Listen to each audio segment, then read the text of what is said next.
காவல்துறை விசாரணையில் உயிரிழந்த இளைஞர் அஜித்குமாரின் குடும்பத்தினருடன் அதிமுக பொதுச் செயலாளர் எடப்பாடி பழனிசாமி தொலைபேசியில் பேசி ஆறுதல் அளித்துள்ளார். சிவகங்கை மாவட்டம் திருப்புவனம் மடபுரம் கோவிலுக்கு வந்த பக்தர் ஒருவரின் நகை காணாமல் போன விவகாரத்தில் விசாரணைக்காக அழைத்து சென்ற கோவில் காவலாளி அஜித்குமார் என்பவர் காவல்துறையினர் தாக்கப்பட்டதால் பலியானார்.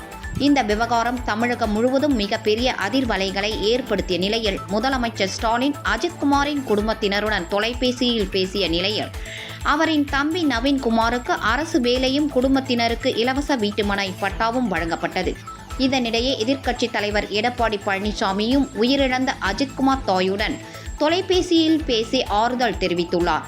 அப்போது சில மனித மிருகங்கள் தாக்கியதால் அஜித்குமார் இறந்துவிட்டார். உங்களுக்கு நீதி கிடைக்கும் வரை அதிமுக உங்களுக்கு துணை நிற்கும். நீதிமன்றத்திலும் அதிமுக சார்பில் வழக்கு தொடர்ந்திருக்கிறோம் என்றார்.